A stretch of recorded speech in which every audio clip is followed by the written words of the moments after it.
What's going on, guys? Dave with Heights K9 back here with Q&A number 2. We are at South Euclid facility. Just wrapped up a couple of lessons. They look good. Got some video footage of them.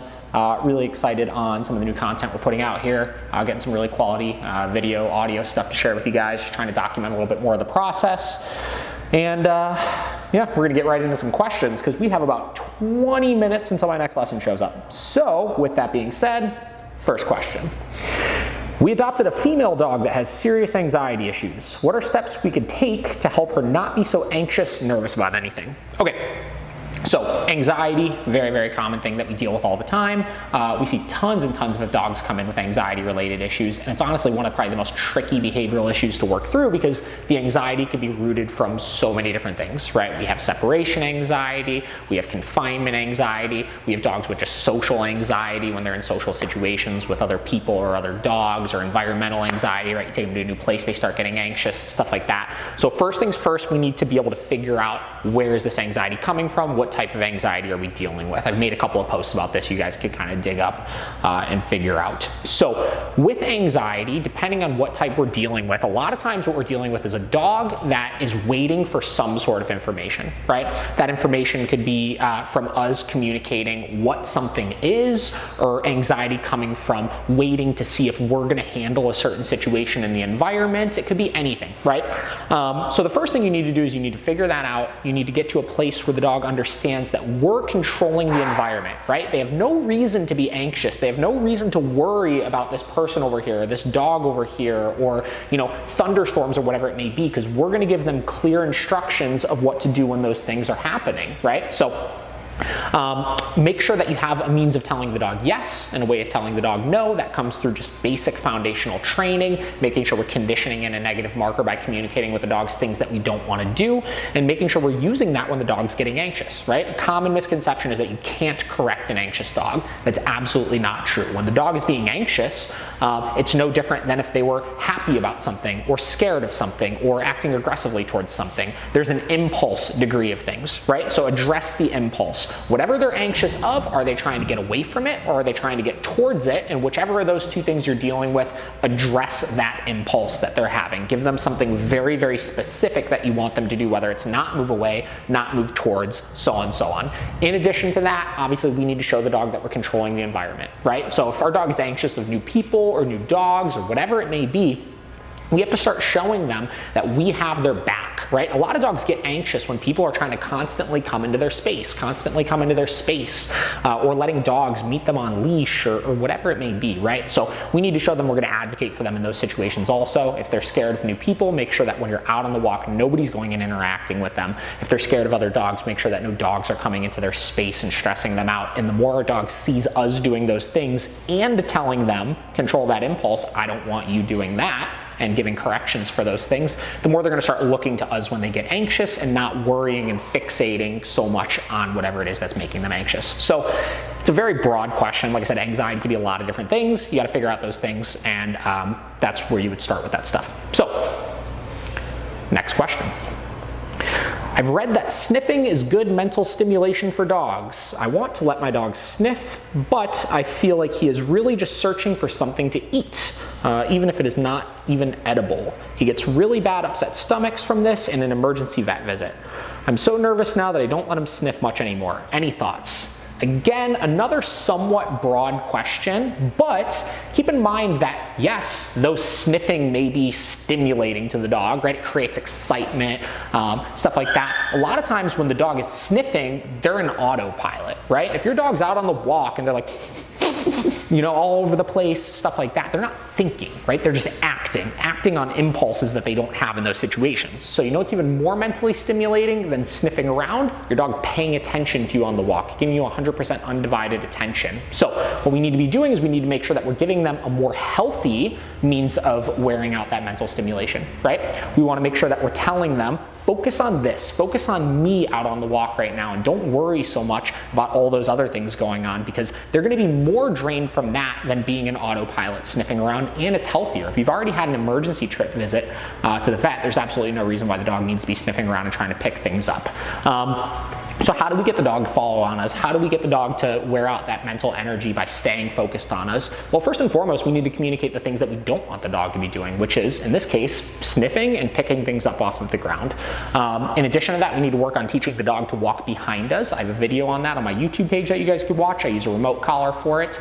And keeping them behind you and keeping their noses off of the ground is going to ask essentially 100% attention out of us and keep them nice and focused on us. And you're going to see that about 15 minutes of walking with your dog in that position is going to be infinitely more draining to them than, 30, 40 minutes of them walking around in autopilot sniffing. So don't fall into that trap of like, oh, the walk is for my dog. It's for them to do whatever they want and be a dog. Because, in the end of the day, like I said, right now your dog's getting into trouble, and we want to be wearing them down mentally, not physically. And mentally is going to come from them focusing on us on the walk. So, next question. I currently have a 35-pound rescue dog. Shortly after, we will be getting a Rhodesian Ridgeback puppy. Any tips for this transition? The current dog is well trained and has moved with us before, but has some leash reactivity issues that have become minor, especially if I let him carry his ball on walks. Otherwise, no behavior issues from the current dog. Okay, so introducing a new dog into the house, especially with a puppy, a couple of things that we need to do here, right? So a lot of times our dogs, especially if we just have one of them, can get really, really comfortable in a routine of everything being centered around them. So though your dog may not be misbehaving, because there's nothing to really misbehave themselves, they also may be in that frame of mind that they're kind of running the show a little bit, right? They can do what they want to do when they want to do it, and as long as they do things, or as long as they don't do anything that we don't care about, it's not that big of a deal, right? So when I'm dealing with dogs like this, I like to take a couple steps back and I like to treat both parties as if they're new dogs in the house, right? So I take away some of the freedoms that they may have. I start creating some new boundaries in certain areas for the dog, and I start telling them essentially, things are a little bit different right now. I do have a little bit more degree of control over you in certain areas in this house than you may think that I do. And you kind of remind them that, hey, something's changing and I need you to pay attention to me right now. That process I start a couple of weeks before I bring the new puppy or the new dog into the house, and then from there I keep everything very, very strict, right? So I remove any of the resources that your dog may be keen on, so petting, toys, things like that. I take away a lot of those things and I just watch their interactions with each other. I make sure no parties are getting overly stressed out by the other. I make sure that everything is fairly safe and controlled, right? As long as I'm staying on top of those kind of things, we should be good to go, and we should make sure that there's no issues amongst the dogs. Anytime if there are going to be problems with the dogs, you're going to see them very early on, and it's just going to be from that change of something new happening. So by us removing those resources and just giving clear information and boundaries and stuff, it makes that transitional process for your current dog a lot smoother. And it makes sure that the new dog comes into rules and structure and not seeing a dog that's doing whatever they want and thinking that they can get away with doing those things also. So pay attention to those things, start providing consequences for things that you don't like, make sure you're staying on top of all that kind of stuff.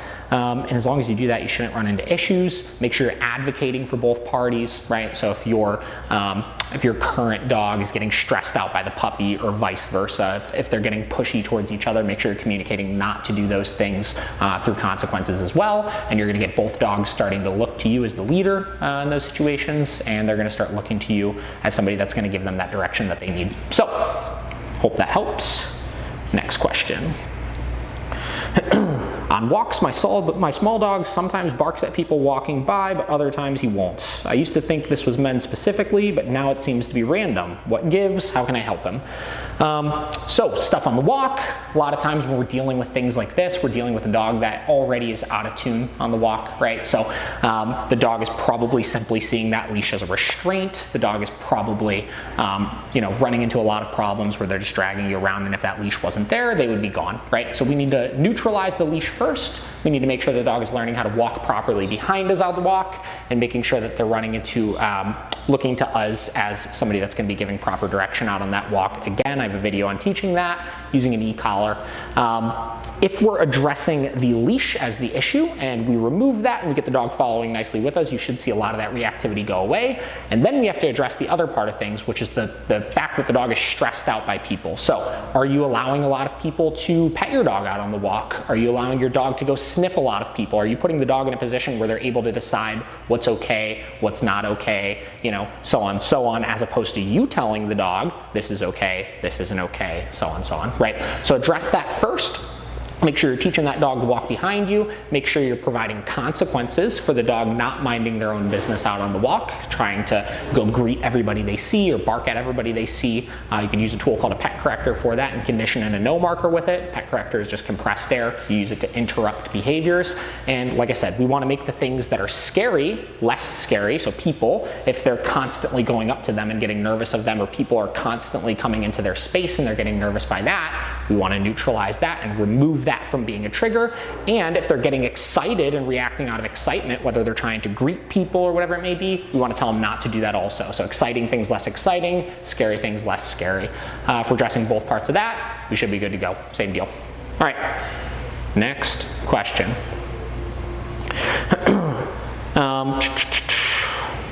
What do we got here?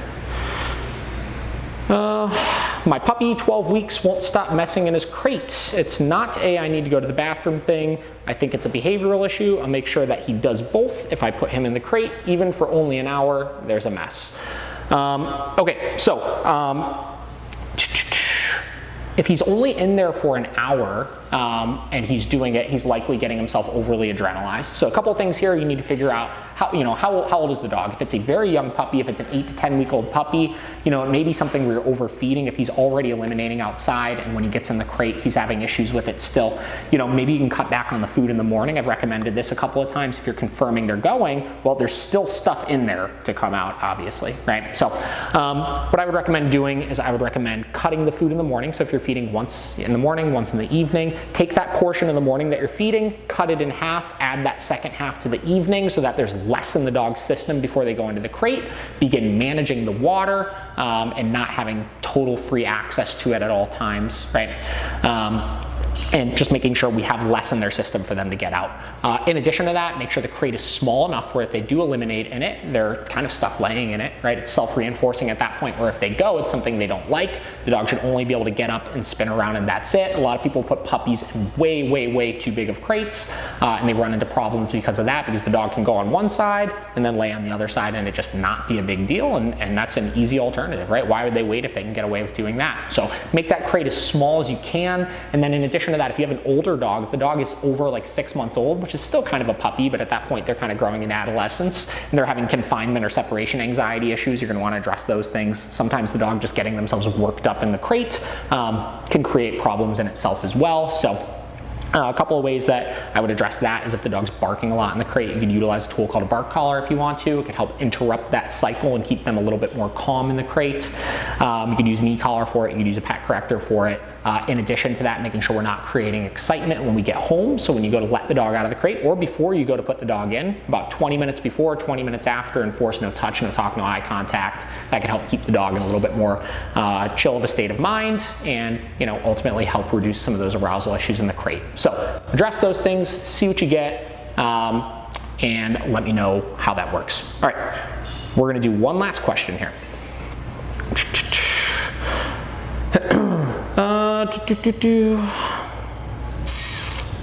Let's see. All right, so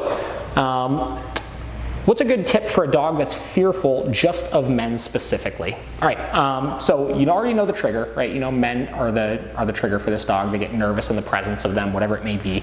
So we want to focus initially on coexistence, right? A lot of times when we have a dog that's nervous of something or fearful of something and we're trying to socialize them to it, we put too much emphasis on the socialization. We put too much expectation on the dog, right? So we go into situations where that dog's going to be around men and we say, you have to make friends with this person, right? You have to be this person's best friend. You have to tolerate this person. This person's gonna try to be your best friend and get down on the ground and just do all sorts of things that are very socially, like, you know, puts a lot of social pressure on the dog and forces them into things that they're uncomfortable with, as opposed to just letting it be organic, right? When we remove ourselves from the mix, say there was a dog in this room totally loose right now and they were nervous of men, right? So myself. In a natural social situation out in the wild, if this dog lived in the wild, if they were scared of something, they're not going to approach that thing, right? They're learning how to approach these things and they're learning how to react towards these things and go up to them and bark at them and stuff like that, because we're constantly forcing them into those situations. We're taking away their ability of doing anything else. So you have to let it be natural, right? So when men come into the house and stuff, you need to make sure that the dog just has the ability to go do something else if they want to, right? If they want to go lay in the other room, let them do that. Don't try to force them in or put this expectation of like, here, eat this treat out of their hand. Because the problem is, even if they may like the food, that person is still going to stress them out, right? So they finish the food and then they're like, they look up and they're like, oh shit, right? There's still a guy there, bark, bark, bark, bark, bark, bark, right? Because we're forcing them into that situation that they're not totally ready for, right? So focus on the coexistence aspect of things first, and then in addition to that, again, if the dog does have learned behaviors they're rehearsing, where they've learned that when men come in, they run up to them and bark at them and then run a little bit away and then go back and start barking and so on, that we're communicating with them not to do those things. But we're not doing it through like sit and down and come and all those things. We're just tying a consequence to it, right? If you can't behave yourself, if you're gonna go and engage in these things, I'm gonna tell you not to do that, right? What you're gonna find is if you take away the expectation and you allow them to just do these things naturally on their own, it's not gonna be as bad for them, right? It's gonna be far easier for them. You know, they're gonna feel more comfortable, more relaxed that we're advocating for them and we're controlling the environment essentially and saying, you know, these people aren't gonna mess with you as long as you don't mess with them, and you're communicating both parties, same deal. Like I always say, they're gonna start to see you a little bit more as a leader, they're gonna start trusting you a little bit more, and they're also gonna start trusting other people a little bit more. This can apply with dogs that are nervous of people, of other dogs, whatever it may be. We have to advocate for them and we have to show them we're not going to let stressful things happen to you, and if we are going to let something that you perceive as stressful happen to you, it's really not that scary of a thing, and we're going to help you through that, right? So it's going to be far easier. And how's it going? 1 second. Yeah. Should I bring her in or just? Give me like 2 minutes. Thank you. And you know, make sure that they understand that we're gonna communicate those things effectively with them, right? And then you'll see the dog will let you know when the time is appropriate for them to socialize, right? Don't force them into it. Allow them to comfortably be able to work their way into that process, right? Allow them to show when, like, you know, it goes from uncertain to curious, right? They start getting curious and maybe sniffing a little bit more, and you know, then you'll start to see they'll build a relationship a little bit more naturally like that. So really quick Q&A, probably under 20 minutes here, which, you know, I told you guys last time I'd probably ramble on for about 45 minutes if given the opportunity to, but again, we have lessons, so we're just taking advantage of this time that we have right now. So I'll probably do another one of these. I don't know when, but I have a couple more questions in here that are pretty good that I want to answer. So as always, hope you liked it. If you have questions, hit me up in the comments and we'll go from there. So.